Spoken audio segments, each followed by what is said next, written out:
back on the Marching to Madness College Basketball Zoomcast podcast. It's the Sunday morning edition, the breakfast edition, here with Coach Martin Ingelsby of the Delaware Blue Hens. Tough loss on the road yesterday for Delaware. They drop a 5-point game to Hofstra. But, Coach, you were down by 14. You cut it back to 3, and then you just couldn't quite get over the hill. Yeah, it was a tough battle. I mean, they're good. It was a game of runs. They got off to a big lead, and then we battled back to have a halftime lead. We got off to a good start in the second half, and they got some firepower with Estrada and Ray, and those guys can put a lot of pressure on you and can put points on the board in bunches. And disappointed we didn't get it done. We got to be better with the basketball, as going on the road in league play. We had 21 assists, which is great, but we had 19 turnovers that led to 34 points. So our half-court defense was good enough to win the game. It was the ones where they were able to get out and kind of get some momentum off some of the careless decisions we had. So, disappointed we didn't get it done. We got to be able to learn from it. And we got a quick turnaround to be able to play a good Northeastern team tomorrow night. Mm-hmm. Well, offensively, you guys have averaged around 75 points per game. You have 4 players in double figures, 3 around 14, Kevin Anderson at 11.4. What makes this team so solid offensively?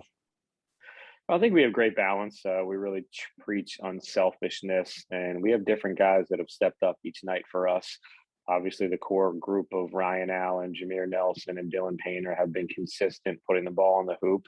But our 5 guys are in the starting lineup, and even our 6th guy, we got Ryan Allen coming off the bench now.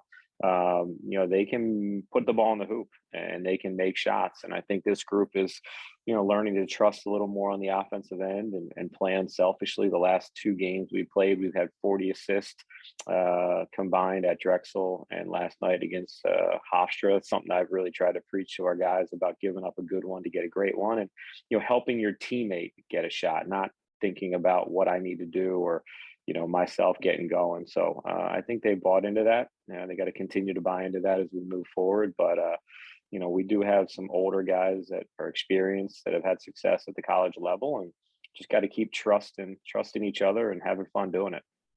Jameer Nelson Jr. Has come in and made a difference here for you. He's averaging 32.8 minutes and 14.3 points.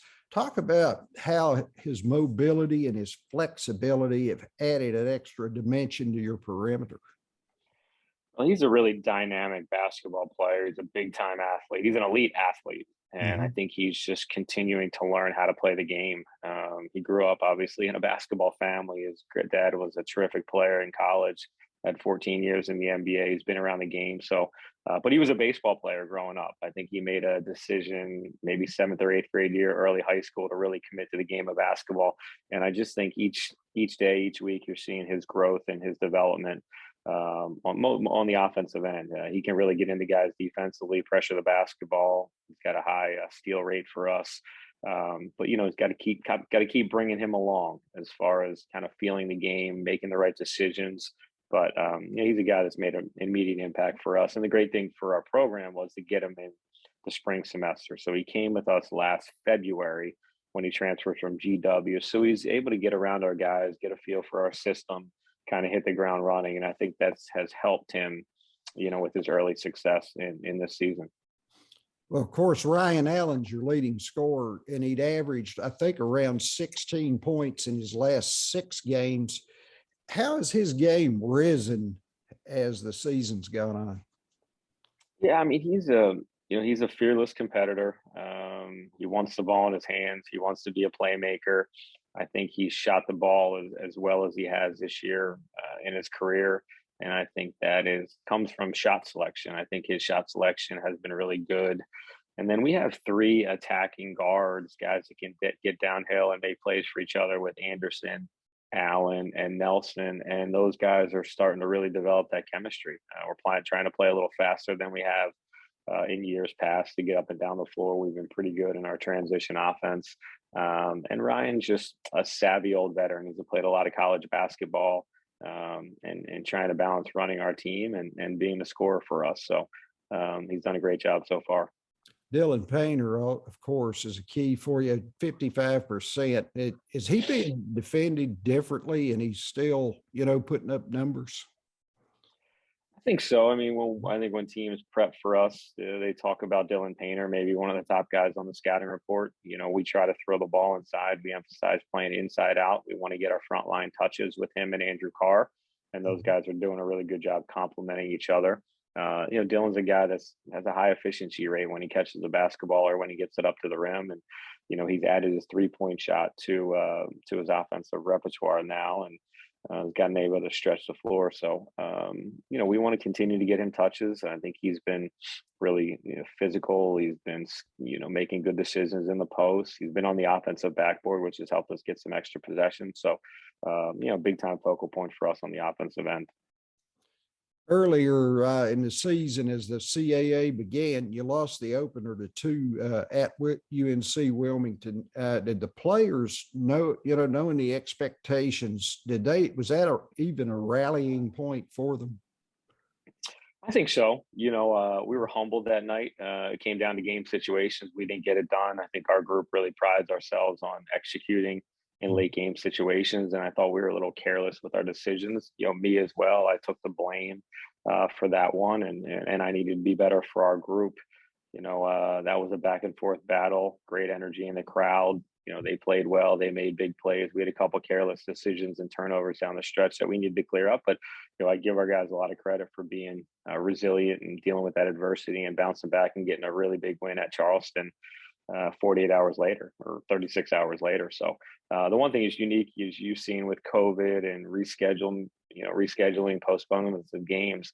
We're going into tomorrow night playing 5 road games in a row to start conference play. I'm not sure any team in college basketball has that on their schedule. So we just got to continue to stay the course and trust the process that we have. We lost a tough one last night, but love our team. I think we got all the pieces. We just got to continue to keep growing as a team and doing it together. From a psychological standpoint, how do you kind of work that in playing 5 games in a row? Yeah, I think our guys are aware of that.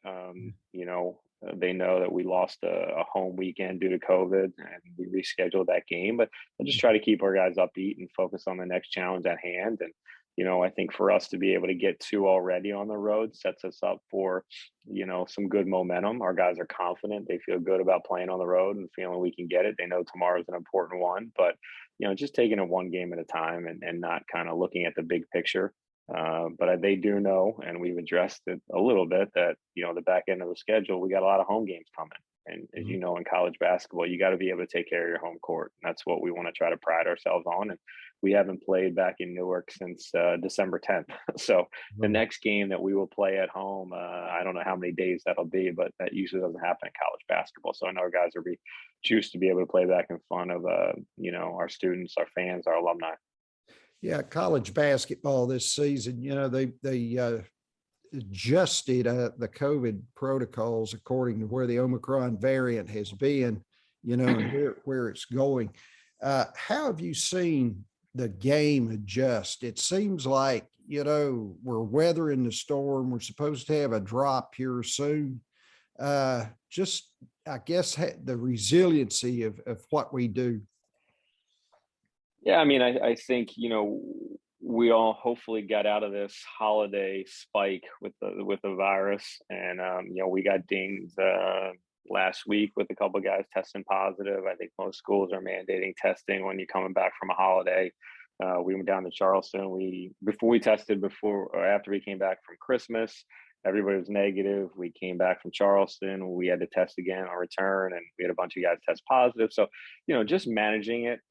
Again, I think you have a little bit of a blueprint for things from experiencing it last year. Who would have thought we'd be dealing with this 2 seasons in a row?